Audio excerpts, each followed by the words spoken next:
This week I'm with the 2025 IM6.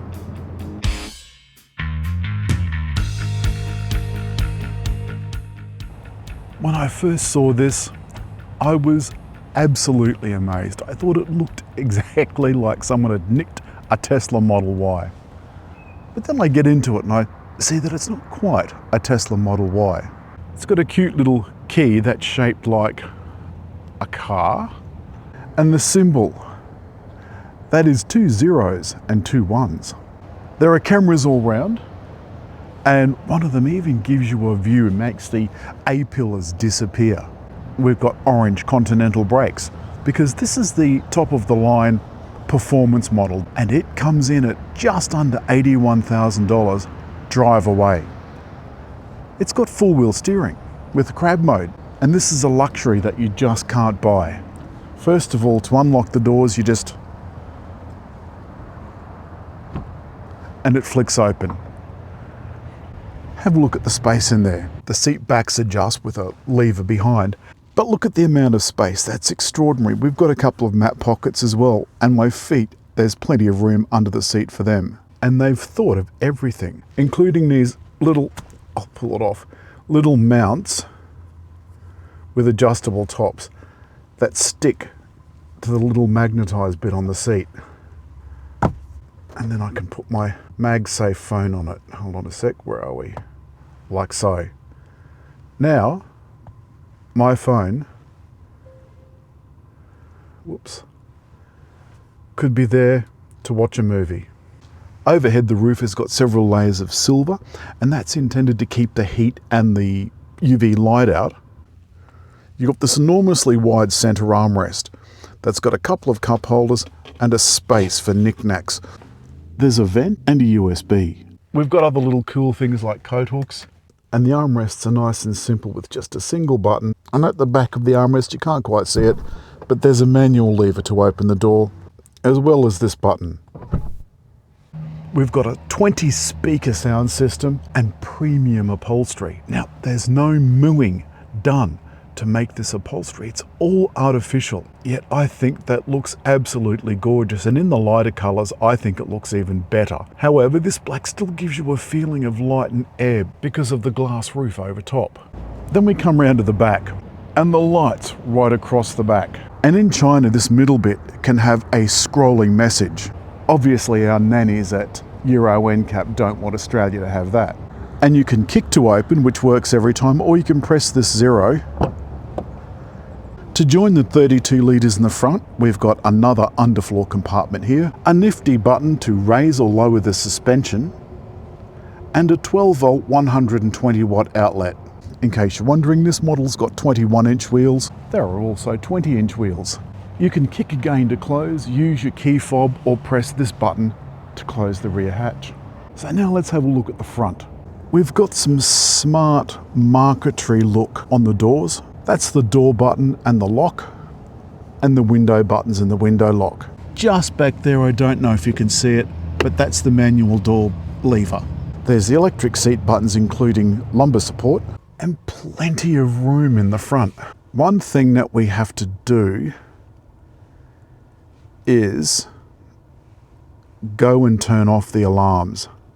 This lower screen, huge. You can use it for navigating around the car system, so air conditioning. If you press that, it brings up the full air conditioning systems. You can see that I've got it on auto and it's synced and so forth. And then you can move the vents around a la Tesla. Then we come to the magnificent 26-inch curved display. By the by, you can see I've got another one of those things just stuck to the dashboard. This is divided into a couple of sections, and this side is a touchscreen. It's where you can have your CarPlay, etc., etc. It's also where you can have the digital rear view mirror instead of having this one. And if you don't want this one, you can fold it up. The rear view, as you can see, is pretty dreadful. What I'd rather do is have the monitor up here where I'm going to look rearward. This keeps disappearing, and even when it's there, it's taking up things I'd rather see. So my Google Maps, for example. There's no head-up display, so you've just got this showing everything you need, and when you're driving, all of that goes away. So if I was to put that in drive, the cameras have come up, and also the parking. Reverse, curbside, park, and pull out. Reverse remembers where you've come from and will take you back that way. I've not managed to get it to work because every time I've tried to use it, it said recommend manual use. But I'll demonstrate parking in a separate video. And this has similar performance to Hyundai's Ioniq 5N, similar size as well, and similar 0 to 100. This is 3.4 seconds, but this is $40,000 cheaper. You've got some paddles on the rear of both sides of the steering wheel, and there's these little Tesla style balls. As you can see, they're not labeled. And this is the gear lever dash cruise control activation. We're very proud of the digital chassis with this car. The fact that it's got a computer that controls everything that it does, from the air suspension to the steering, the four-wheel steering. There's a little camera on the A-pillar to monitor the driver. We don't want any of that, do we? Found a couple of things to be a little bit tetchy. The voice control, for example, is having trouble with Australian accents. But it is learning, apparently.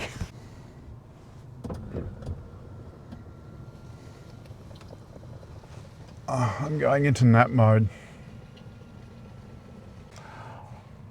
I just thought I'd show you these. These go under those little...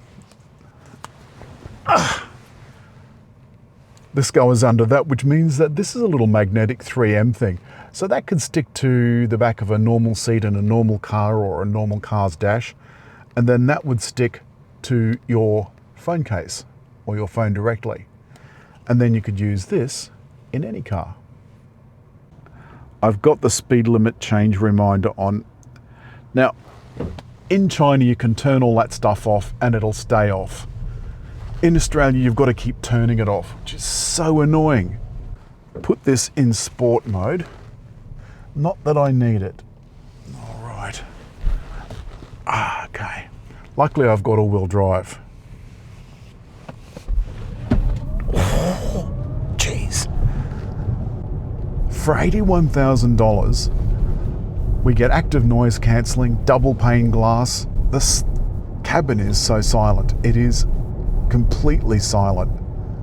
It's a little noisier on the freeway, but gosh, handling is brilliant.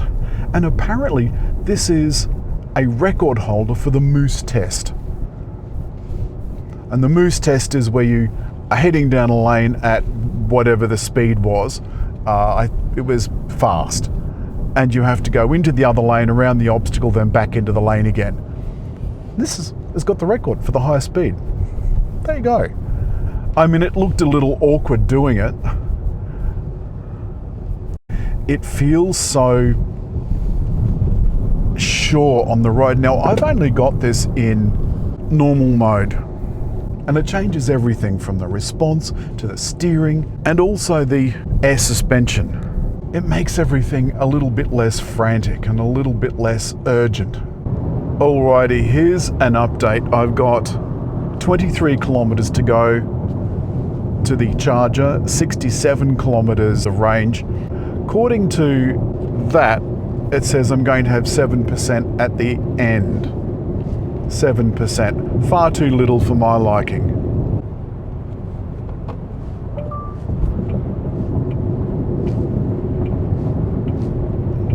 Alright. That was an automatic lane change. Hello, IM. I'm listening. Turn off the driver's seat massage. No problem. You can see that the view forward is coming up on this side, and that's to eliminate the A-pillar. It's also got a function where it can help you with bad weather. It'll give you camera views forward, and the view is enhanced. Now, these cars can just about drive themselves in China, and I'm wondering if maybe in taking away some of those features, the car isn't quite as adept as it would be otherwise. It's been going now, according to the app, for 10 minutes. And although this is 150 kilowatt charger, it's charging currently at 76 kilowatts. And I put on, I'm now at 21%. Now transferred as if by magic, it's a week later and we're now in the sedan. So I'm going to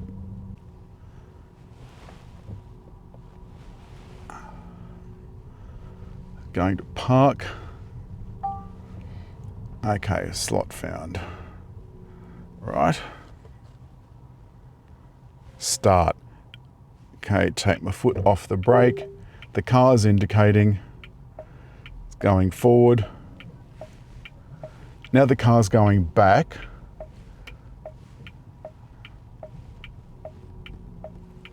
You can see down here.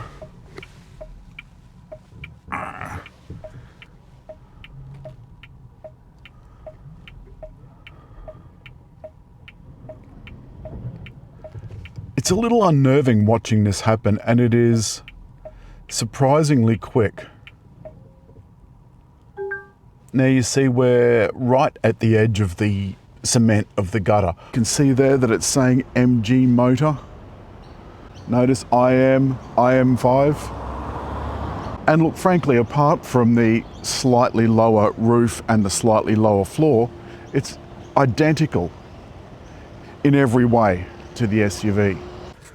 The four-wheel steering makes a huge amount of difference in the city. Huge.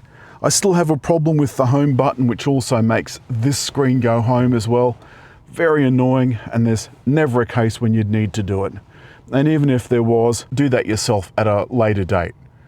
So after being in these cars for a week, one slightly longer than the other, I can honestly say I am completely in love with the IM5 and the IM6. I think they are extraordinarily good value. The performance model is priced the same as a Tesla Model 3 Performance, so clearly they're going after that market. The Kias are the same. I'm not sure that I would go into a Kia showroom and then into an IM showroom and buy the Kia. The one thing that has come to annoy me quite a lot is this whole picture on the screen situation. If I go like that and make the rear view mirror come up, it's blocking a lot of detail. If I put an indicator on, it moves this over and there's a lot of detail missing. It's saying risk of collision ahead. And the other problem that I just haven't fixed yet is the infotainment system. I drove out of the driveway and infotainment system still hasn't come up. If I go home, I can see that it's not paused, but nor is it playing. And no matter what I do with the radio, it simply won't play. I'll try this. Hello, IM. I'm listening. Turn on DAB radio.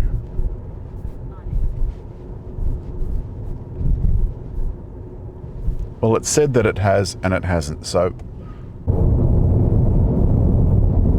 All right, so it's showing 100, 100, 100, 100, and on the satellite speed, it's 93. That's quite a big percentage out. Whereas the SUV was only 1 kilometre out, but everyone is overtaking. The cruise control was already on. I just put it back into intelligent cruise control. I'm going to change lanes. Car's changing lanes by itself. That Mercedes has somewhere to be. Driving like a complete bell end. Didn't get you very far, did it? Yeah, I thought he might look like that. I think there's more work that needs to be done on calibrating the lane control and the other ADAS systems. I think that would be handy. Other than that, everything else seems to work well. It is blissfully quiet, blisteringly fast. Clearly aimed at Tesla. Would I rather have one of these or for the same money a Tesla performance? Well, this is certainly more spacious. There's tons of space in the back. There's the same amount of space as there is in the SUV. I love the layout of the cabin. It's simple, but not too simple. It feels luxurious, despite the fact that there's no leather being used.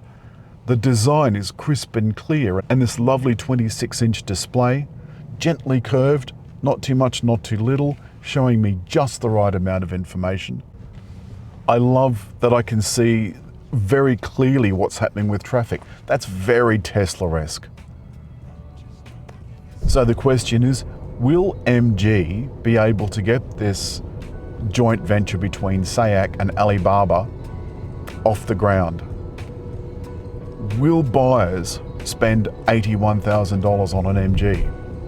I've loved IM6. I've loved every minute of it. And this is one of the very few cars where I've gotten down to the point where I need to top up the battery. What that says is I really liked it a lot.